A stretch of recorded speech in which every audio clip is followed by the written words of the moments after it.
Assalamualaikum warahmatullahi wabarakatuh. Salam sejahtera bagi kita semua. Salam Om Swastiastu, Namo Buddhaya, dan salam kebajikan. Perkenalkan, nama saya Sundarmono Rama Wijaya. Saya dari Fakultas Hukum Universitas 17 Agustus 1945 Surabaya. Saya dengan mata kuliah Hukum Internasional dengan dosen pengampu yang bernama Bapak Tommy Michel. Saya di sini akan menjelaskan tentang WTO. WTO adalah singkatan dari World Trade Organization alias Organisasi Perdagangan Dunia. Tujuan WTO adalah berkaitan dengan kelancaran perdagangan internasional. Dikutip dari laman Kementerian Luar Negeri, WTO adalah satu-satunya organisasi internasional yang mengatur perdagangan antar negara. Terbentuk sejak tahun 1995, WTO berjalan berdasarkan serangkaian perjanjian yang dinegosiasikan dan disepakati oleh sejumlah besar negara di dunia dan diratifikasi melalui parlemen keanggotaan. Pada awal terbentuk, WTO memiliki 154 negara anggota. Pada tahun 2020, anggota WTO berkembang hingga berjumlah 164 negara di seluruh dunia. Prinsip pembentukan dan dasar WTO adalah untuk mengupayakan keterbukaan batas wilayah, memberikan jaminan atas Most Powerful Nation Principle atau disebut MFN, dan perlakuan non-diskriminasi oleh dan di antara negara anggota, serta komitmen terhadap transparansi dalam semua kegiatannya. Aturan. Secara umum, terdapat 4 jenis aturan dasar yang bersifat substansif dalam hukum WTO, yang yaitu aturan yang melarang diskriminasi, aturan mengenai akses pasar, aturan mengenai praktik perdagangan yang tidak adil, serta aturan mengenai pengecualian. Tujuan WTO adalah untuk membantu produsen barang dan jasa, eksportir dan importir dalam melakukan kegiatannya. Lembaga di bawah PBB ini bermarkas di Jenewa, Swiss. Organisasi WTO adalah lembaga yang memiliki kedudukan independen dan terlepas dari badan khusus PBB. Pembentukan WTO berawal dari perundingan putaran Uruguay pada tahun 1986 sampai dengan 1994. Dalam perundingan ini disepakati bahwa peran dan fungsi GATT digantikan oleh sebuah organisasi yang bernama World Trade Organization atau juga WTO. WTO secara resmi mulai beroperasi pada tanggal 1 Januari 1995. Pada awal terbentuk, jumlah anggota WTO adalah sebanyak 154 sampai dengan 164 negara di seluruh dunia. Prinsip pembentukan dan dasar WTO adalah untuk mengupayakan keterbukaan batas wilayah, mengupayakan perlakuan non-diskriminasi antar negara anggota, serta komitmen terhadap transparansi dalam semua kegiatannya. Tujuan WTO adalah untuk membantu produsen barang dan jasa, eksportir dan importir dalam melakukan kegiatannya. Tujuan WTO adalah untuk memastikan bahwa perdagangan mengalir semulus, dapat diprediksi dan sebebas mungkin. WTO yang pada kenyataannya merupakan kelanjutan dan pengembangan dari GATT yang memiliki tujuan utama, yakni menciptakan persaingan sehat di bidang perdagangan internasional bagi para anggotanya. Sedangkan secara filosofis, tujuan WTO adalah meningkatkan taraf hidup dan pendapatan, menjamin terciptanya lapangan pekerjaan, meningkatkan produksi dan perdagangan barang dan jasa, mengoptimalkan pemanfaatan sumber daya dunia. Dan ada juga sekarang tugas WTO. Tugas WTO adalah sebagai forum bagi para anggotanya untuk melakukan perundingan perdagangan serta mengadministrasikan semua hasil perundingan dan peraturan-peraturan perdagangan nasional. Dikutip dari situs resmi World Trade Organization.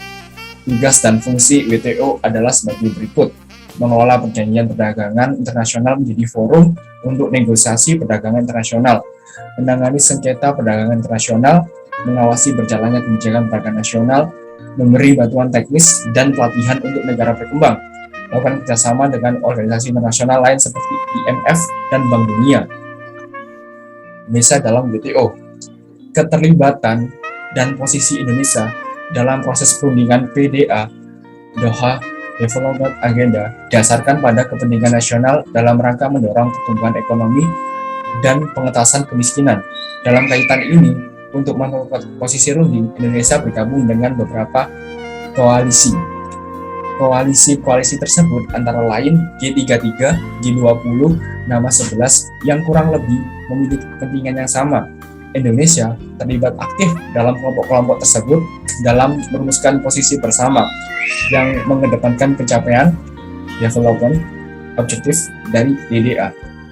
Indonesia juga senantiasa terlibat aktif di isu-isu yang menjadi kepentingan utama Indonesia, seperti pembangunan kekayaan intelektual, lingkungan hidup, dan pembentukan aturan. WTO adalah mengatur perdagangan multilateral. Indonesia selaku koordinator G33 juga melaksanakan komitmen dan para kepemimpinannya dengan mengadakan serangkaian pertemuan tingkat pejabat teknis dan duta besar atau Heads of Delegation, Senior Official Meeting, dan pertemuan tingkat menteri, baik secara rutin di Jenewa maupun di luar Jenewa. Hal ini bertujuan demi tercapainya kesepakatan yang memberikan ruang bagi negara berkembang untuk melindungi petani kecil dan miskin. Sebagai koalisi negara berkembang, G33 tumbuh menjadi kelompok yang memiliki pengaruh besar dalam perundingan pertanian. Anggotanya saat ini bertambah menjadi 46 negara atau 46 negara. Indonesia telah masuk dalam keanggotaan WTO adalah sejak 24 Februari 1950. Selama bergabung dengan WTO, Indonesia mendapat beberapa keuntungan seperti perlindungan dari kecurangan, perdagangan, dumping, dan diskriminasi kebijakan. Namun, di sisi lain, banyak perusahaan asing multinasional yang menguasai sektor-sektor perdagangan strategis seperti air, pangan, busana, dan sebagainya.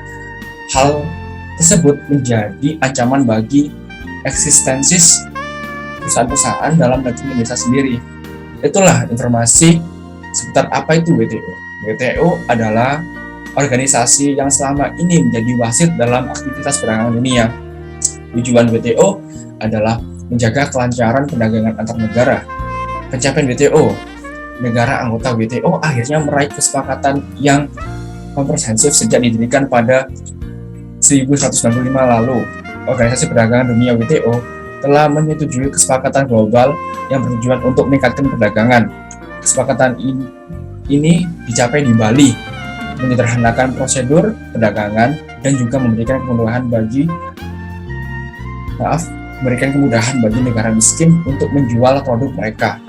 Kesepakatan senilai hampir $1 triliun untuk ekonomi global seperti disampaikan oleh analis. Hasil yang dicapai ini merupakan langkah penting bagi WTO yang mengupayakan untuk membuat perjanjian perdagangan baru seperti disampaikan oleh koresponden ekonomi BBJ Andre Walker.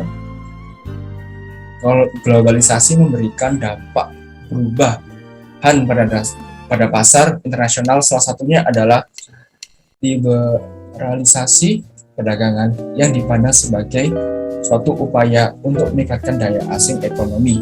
Hal ini menjadi polemik bagi negara berkembang seperti Indonesia, yang memang mengharuskan untuk memproteksi liberalisasi perdagangan dunia tersebut untuk menjaga kelangsungan produksi lokal sebagai implikasi keikutsertaan untuk mendapat gambaran tentang fungsi Indonesia. Metode penelitian yang digunakan adalah penelitian hukum normatif. Data yang diperoleh dianalisis secara deskriptif kualitatif. Hasilnya adalah ada 3 fungsi WTO bagi negara berkembang. Pertama, sebagai suatu perangkat ketentuan atau aturan multilateral yang mengatur tindak tanduk perdagangan. Kedua, sebagai suatu forum wadah perundingan perdagangan. Ketiga, sebagai suatu pengadilan internasional.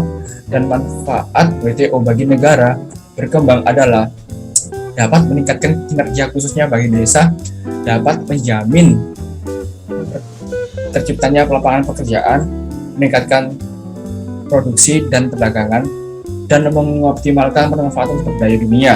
Sementara itu, terdapat hambatan antara lain kurangnya komitmen pemerintah dalam meningkatkan dunia usaha akibat mengalami masalah dalam pembangunan, ditambah dengan kurangnya kesiapan sumber daya manusia, baik pengusaha kalangan profesional maupun pejabat pemerintah. Untuk itu, perlu harmonisasi dan sinkronisasi peraturan undang-undangan baik secara yang bersifat nasional maupun internasional dengan tetap menamakan kepentingan nasional. Sekian dari saya. Apabila ada salah kata, mohon dimaafkan. Sekian, terima kasih. Wassalamualaikum warahmatullahi wabarakatuh.